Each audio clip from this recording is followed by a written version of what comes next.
안녕하세요. 굴삭기입니다. 와, 진짜 오랜만에 영상을 올리는 것 같아요. 나름 핑계를 대보자면 부가세 신고 기간이 겹쳐가지고 너무 힘들어서 영상을 찍는데 되게 오래 걸렸습니다. 오늘 준비한 영상은 중소기업 면접 볼 때 의외로 중요한 것들을 한번 정리해 보려고 해요. 대기업을 가려고 하시는 분들도 있겠지만은 우리나라 회사 대부분이 중소기업인데 중소기업 면접도 중요하잖아요.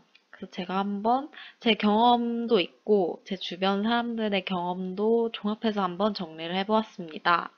총 6개로 만들어 보았어요. 첫 번째 화장실, 두 번째 잡플래닛 후기, 세 번째 회사 재무제표, 네 번째 점심 식사, 다섯 번째 근로계약서 작성, 여섯 번째 연차 사용 유무로 나눠보았습니다. 첫 번째 화장실인데요. 이거는 진짜 제가 중요하게 생각하는 것 중에 하나예요. 저는 이직을 할 때 면접 보면 항상 물어봤던 게 화장실이었거든요. 제가 화장실을 중요하게 생각하는 이유는 제 첫 번째 회사가 화장실에 에어컨도 안 됐고 회사가 4개인데 화장실이 2칸밖에 없었어요. 여자 화장실이.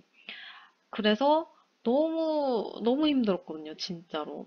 그래서 제가 이직할 때 제일 처음 봤던 게 화장실이 얼마나 큰지, 그리고 화장실이 얼마나 깨끗한지였습니다.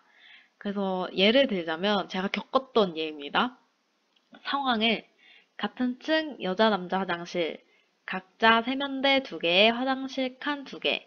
큰일 볼 때 누가 오는지 알 것 같음. 왜냐하면 화장실 2칸밖에 없는데 이게 회사를 다니다 보면 발소리만 들어도 누군지 알 것 같아요. 그리고 양치하는데 세면대가 2개밖에 없으니까 복도까지 사람이 줄을 서야 돼요. 더워 죽겠는데 여름에는. 그리고 엄청 더러워가지고 맨날 바퀴벌레 나오고 맨날 모기 나오고 그랬거든요. 그리고 상황이 여름 화장실이 너무 더움, 겨울 화장실이 너무 추움, 자꾸 모기랑 바퀴벌레가 보임. 이런 곳에서 일할 수 있을까요? 회사에 거의, 집보다 거의 회사에 많이 있는데, 자는 시간 빼면은, 사람이 살 때 제일 중요한 게 배설욕도 포함돼 있잖아요? 근데, 화장실이 겨울에는 너무 추워서, 빵댕이가 너무 시려워요. 그리고 여름에는 너무 더워가지고 막 하는데 막 땀나요. 그럼 너무 싫지 않아요? 그래서 저는 이직을 하면서 놀랐던 게 화장실에서 에어컨이 나오는 거예요. 그래서 너무 신기해가지고. 그래서 면접 볼 때 화장실이 몇 칸인지 여쭤보시는 것도 좋고 아니면 면접 보기 전 화장실을 들리기. 이거 진짜 필수입니다. 저는 무조건 해봤어요. 좀, 좀 좁은 빌라 회사 같은 경우에는 그냥 면접 때 물어보는 게 편한데 좀 넓은 회사만 있는 그런 빌라 같은 데에는 화장실 한번 들려보는 게 정말 좋은 것 같아요. 제가 전 회사에서 어느 정도였냐면 아니, 화장실에 가야 되는데, 화장실이 꽉 찬 거예요. 근데 위층 화장실은 건설 회사 화장실이어가지고, 뭐, 비데도 되고, 되게 깨끗했어요. 그래가지고, 맨날 거기 가서 몰래 쌌거든요. 그래서, 어느 순간 화장실 앞에 외부인 출입 금지 이렇게 써 있더라고요. 알고 보니까 우리 층에 있는 회사 사람들 모두 다 위에 층 건설사 화장실 가서 싸우고 있었던 거예요. 얼마나 마음이 아픕니까? 이런 일이 없으려면은 무조건 화장실을 봐야 된다. 그리고 두 번째, 잡플래닛 후기입니다. 이거는 이미 유명하지만 한 번 더 얘기를 해보려고 해요. 잡플래닛 후기 진짜 중요해요. 왜냐하면 이렇게 뭐 사람인이나 뭐 그런 데서 공고를 봐서 사람들이 면접 지원을 할 텐데 뭐 사람인 같은데 공고를 딱 보면은 진짜 휘황찬란하게 와 여긴 누가 봐도 너무 꿈 같은 회사인데 같이 써놓은 데인데 잡플랜이 들어가면 막 1.7, 막 별점이 2.3 막 이래요. 다 구라를 쳐놓은 거예요. 진짜 너무 싫었던 게 왜냐면 저 전 직장에서도 개구라를 쳐놔가지고 몇 명이 낚여가지고 입사를 해버렸거든요. 얼마나 마음이 아픈지. 제가 봤던 거랑 제 친구들이 봤던 것 중에서 고르자면 첫 번째 워라밸 지양, 야근수당 지급이라 써 있는데, 특히 세무법인. 근데 연봉은 2,200부터 시작이야.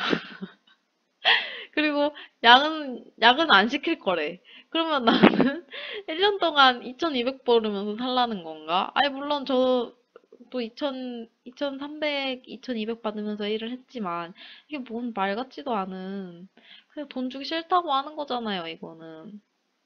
아니면 일반 회사 같은 경우에는, 이거는 생산직만 제공하는 데가 있어요. 왜냐하면 생산직이나 뭐 배송기사 이런 데들은 되게 까다로워요. 저 이직한 지금 회사도 저희 그냥 일반 직장 하는 사람들한테는 기본급에 야근 수당을 넣고 기본급을 줄여놔요. 그래서 야근을 해도 문제가 안 되게끔 그렇게 진짜 짜증나게 포괄임금제로 머리를 써놨는데 뭐 배송기사 같은 경우는 이게 되게 나라에서 까다롭게 하다 보니까 이 사람들은 야근 수당을 다 챙겨주거든요. 그래서 이 사람들만 챙겨주는데 야근 수당을 지급해준다는 개구라 같은 공고를 올리는 분들도 계시고, 두 번째로 상하한 게 없음, 수직관계 이응이라고 해놨는데 놀랍게도 젊은 꼰대가 완전 많고, 뭐 말로는 뭐 모모님, 우리는 모모님이라 불러요, 뭐 모모님 모모님 했는데 보니까 막 본부장도 있고 팀장도 있고 뭐 파트장도 있고 막 다 있는 거야. 뭐가 다른 거야? 대리 과장만 없앤 거지. 그냥 좀 겉멋 있게 보이는 직급을 이렇게 만들어 놓고 수직적인 관계다라고 해놓은 거예요. 특히 스타트업 조심해야 합니다. 그리고 세 번째로 끼니가 중요하다. 나는 끼니를 중요하게 생각하니 무조건 점심을 제공하니까 너희는 걱정하지 말아라 하는 공고가 있었는데 잡플래닛에 들어가니까 놀랍게도 순댓국만 줘가지고 퇴사를 한다. 라는 공고가 있었어요. 그래서 무조건 잡플래닛 후기를 보는 걸 추천드립니다. 그리고 잡플래닛 후기 같은 걸 보려면은 제가 다녔던 걸 후기를 써야 이 남들이 쓴 후기를 볼 수가 있어요. 그래서 무조건 친구들한테 빌려서 한번 봐보세요. 그러면 진짜 공고만 보는 거랑 공고 보고 잡플래닛 봤을 때 완전 깨지는 회사가 엄청 많아요. 꼭 봐야 되는 걸 추천드립니다. 면접 지원하기 전에. 그리고 세 번째, 회사 재무제표입니다. 이건 당연히 기본적인 건데, 이거를 잘 모르시는 분들이 계셔가지고, 제가 그냥 정말 간단하게 정리를 해왔어요. 첫 번째로 매출 순이익, 그리고 두 번째로 매출, 세 번째로 투자금, 네 번째로 매출 성장 여부, 다섯 번째로 뭐 딱히 고르자면 자본금 정도? 그래서 제가 하나하나 설명을 드리자면, 뭐 회계 세무를 공부하신 분들은 다 알겠지만, 매출 순이익은 매출에서 매입을 뺀 거예요. 쉽게 설명하자면. 그래서 매출에서 매입을 뺐을 때 이익이 나는 경우는 정말 베스트인 거죠. 사업을 하는 의미가 있는 거지. 매출이 있는데 그만큼 덜 매입을 했으니까 내가 이익을 본 상황이잖아요. 근데 의외로 이게 안 이루어지는 회사가 엄청 많아요. 그래서 재무제표를 딱 보면 사람인이나 뭐 그런 데 다 떠요. 기업 정보 가서 보시면은 대충. 그래서 매출은 뭐 100억이야, 200억이야. 근데 매출 순손실이 뭐 20에서 50억 사이. 이게 뭐 말도 안 되는. 그래서 회사를 고를 때 매출 순이익일 경우에는 보통 월급 걱정을 하지 않아도 돼요.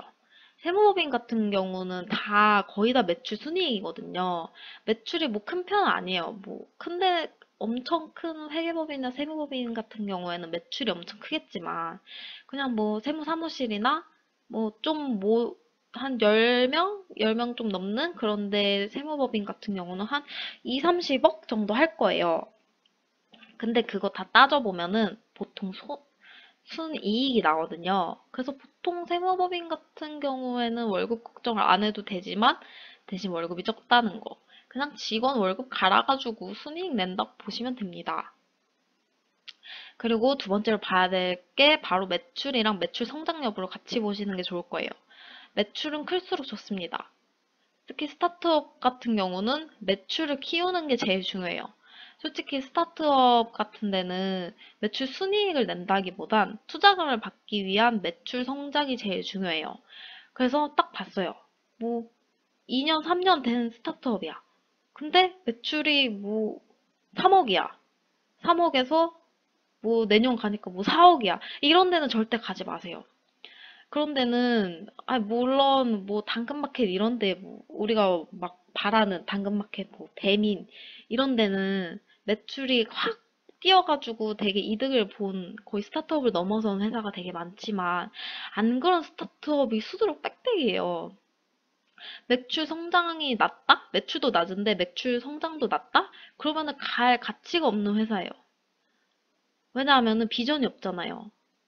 아무리 뭐 내가 봤을 때 내가 일을 배울 수 있겠다, 이 회사에 가고 싶다라는 생각이 들 수도 있겠지만 매출도 작은데 매출 성장도 작아. 그러면 이 회사가 언제 망할지 모른다는 거잖아요. 재무제표를 봤을 때. 그런 회사는 웬만하면 피했으면 좋겠다 하는 그런 거죠. 뭐 매출이 작년에는 2억이었어. 근데 재작년에는 2억이었어. 그리고 작년에는 뭐 10억 뛰었어. 그리고 이번 연도에는 한 30억 나올 것 같아. 이런 회사면은 괜찮은 회사인 거죠. 스타트업 치고. 왜냐면 매출 성장이 큰 폭을 오르니까. 그리고 괜찮은 스타트업 같은 경우는 그 스타트업 회사를 네이버 같은 데 치면은 투자 관련 기사들이 엄청 쭈룩 뜰 거예요. 그런 회사는 정말 괜찮은 회사입니다. 의외로 스타트업에 투자를 하는 투자사들이 되게 많기 때문에 매출 순이익이 안 나더라도 스타트업 같은 경우는 매출이랑 매출 성장 여부만 보셔도 전 충분하다고 생각을 합니다. 그리고 굳이 따지자면 자본금? 자본금이 큰 회사 같은 경우는 직원들이 이 회사가 망할 거라는 생각을 안 해도 되겠죠? 보통 자본금이 클 때는 뭐 어떤 회사에 자회사거나 금수저 대표가 있거나 보통 자본금을 좀 적당선까지만 책정을 해놓고 법인 같은 경우는 슬슬 증자를 하는 방식이거든요. 그러니까 자본금을 점점 올린다는 거죠. 높이고 회사 규모가 커질수록. 근데 바로 자본금을 50억, 뭐 500억 막 이렇게 하면 500억은 넘어갔다. 그런 거 하면 엄청 뭐 하긴 1억 자본금이 1억만 돼도 높은 편이에요. 초기 회사 같은 경우는. 저 세무부인 다녔을 때 했던 회사는 뭐 500, 5천 했다가 500으로 줄였다가 50만 원으로 자본금을 줄인 회사도 있었어요. 이런 그지 같은 회사는 절대 가지 마시고 자본금이 한 적당한 선에 있고 매출이 높은 편이고 매출 성장 여부도 괜찮다. 그러면은 갈만합니다. 그래서 제가 정리를 해보자면 첫 번째로 갈만한 회사. 매출 크고 매출 순이익이 높은 회사. 완전 베스트죠. 그리고 두 번째로 매출 작고 매출 순이익은 높은 회사. 이것도 괜찮습니다. 보통 소프트웨어 쪽 회사가 보통 두 번째 경우가 많아요. 왜냐면 걔네는 매출이 엄청 큰 편 아니고 괜찮은 편인데 매입이 없으니까 매출 순이익이 보통 높거든요. 그래서 그런 회사도 나쁘지 않고 세 번째로 매출 크고 매출 순손실이지만 매출 성장폭 크고 투자금 많은 경우 보통 스타트업, 괜찮은 스타트업. 그것도 나쁘지 않다고 생각해요. 스타트업도 나름 괜찮습니다. 배운다고 생각을 하면은. 근데 거기를 평생 다니는 거는 나 별로인 것 같은? 그냥 스타트업에서 많이 배워서 중견이나 대기업을 가는 거를 추천드립니다. 그리고 워스트인 회사. 첫 번째, 매출 작고 매출 순손실인 회사. 완전 별로죠? 그리고 두 번째로, 매출 작고 매년 매출 성장폭 낮은 회사. 뭐, 매출이 재작년에 1억이었는데, 뭐, 작년에 2억, 뭐, 이번 연도에 3억, 이런 경우, 이런 데는 절대 가지 맙시다. 네 번째에서 여섯 번째까지 한번 종합해서 정리를 해봤어요. 첫 번째로 점심 식사. 구내 식당 있는 곳 완전 추천드립니다. 구내 식당 있는데 점심값도 주는 회사 완전 추천.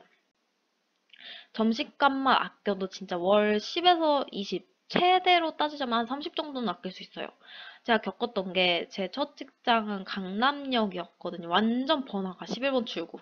11번, 12번 그 사이 식당값 아는 거기였거든요. 진짜 괜찮게 먹으면 12,000원. 뭐 그냥 소소하게 먹자면 7, 8천 원 이렇게 나와요. 그거를 주말 빼고 맨날 낸다 생각해보세요. 24일인데 그러면 한 달만 해도 만 원씩 하면 24만 원. 근데 만약에 회사에서 점심을 준다? 그럼 24만 원을 공짜로 아낄 수 있는 겁니다. 그래서 제 아는 애는 그 월급 연봉에 점심 식사를 주면 그 점심 식사 값을 포함을 해야 된대요. 그런 애들도 있을 정도로 점심 식사 제공하는 회사는 매우 괜찮은 회사입니다. 그리고 두 번째, 근로계약서 작성 유무. 의외로 진짜 작성 안 하는 곳 많아요. 저도 첫 직장에서 근로계약서 안 쓰나요? 해서 그날부로 전 직원이 그때 썼어요. 이게 근로계약서를 안 쓰면 불법이거든요. 근데 이런 거에 이거 뭐 굳이 써? 어차피 정직원인데 라는 생각을 하는 곳이 엄청 많아서 안 쓰는 곳 되게 많아요. 근데 만약에 안 썼어요. 근로계약서를. 근데 내가 부당한 대우를 받았어. 그러면 이거를 뭐 신고하거나 아니면 이 회사에 따지고 싶은데 그런 거 안 썼다 하면은 제가 불리할 수밖에 없는 거잖아요. 회사에서 너무 삭기고 나 이렇게 짓밟으면 제가 어떻게 이기겠어요. 그러니까 꼭 근로계약서를 작성하시고 근로계약서 쓰실 때 자기가 궁금하거나 원하는 걸 꼭 어필을 하셔야 돼요. 이거 부끄럽다고 말 안 하면 나중에 손해니까 무조건 꼭 말해도 됩니다. 이거 회사에서 뭐 싫어하는 회사가 이상한 거 아니에요? 그러니까 무조건 말합시다. 그리고 세 번째, 연차 사용 유무. 진짜 연차 자유롭게 사용 못하게 하는 곳 많아요. 여름 휴가 일정을 모두 맞춰야 한다든지, 월 금은 사용 못 한다든지, 아니면 사용은 할 수 있는데 엄청난 눈치를 준다든지, 연차 관련 근로기준법을 개무시한다든지, 뭐, 1년에 연차가 1년 차는 12개고, 이제 2년 차부터 뭐 15개? 이렇게 알고 있는데, 어떤 애들은 뭐 공휴일 같은 거를 연차에서 뺀다든지 그런 말 같지도 않은 그런 회사가 은근 있어요. 그래서 면접을 보실 때나 회사를 보실 때 자플래닛 같은 데서도 연차 사용 유무, 어떻게 연차 시스템이 돌아가는지 이런 거 면접 때 다 물어보셔도 되니까 너무 부담 갖지 않으시고 그냥 편하게 여쭤보면 됩니다. 이런데 기분 나빠하는 회사 갈 필요 없어요. 괜찮은 아무리 중소더라도 이런 거 지키는 회사가 더 많지 안 지키는 회사가 더 많지 않으니까 안 지키는 회사 굳이 나는 취업 못할 것 같아 이 코로나 시대에 이런 거 생각하지 마시고 무조건 면접 보실 때나 아니면 계약서 쓰실 때 물어보세요. 오랜만에 영상을 올리게 됐어요. 면접, 아니, 회사 고를 때, 아니, 면접 볼 때 여러분들이 챙겨봐야 할 거 한번 정리를 해보았는데 많은 도움이 되셨으면 좋겠습니다. 그리고 제가 친구들이랑 이번에 쇼핑몰을 차리게 됐어요. 그래서 다음 영상 때는 그런 쇼핑몰 관련 경험들도 여러분께 정리할 수 있는 시간이 됐으면 좋겠습니다. 구독, 좋아요, 댓글 부탁드려요. 감사합니다.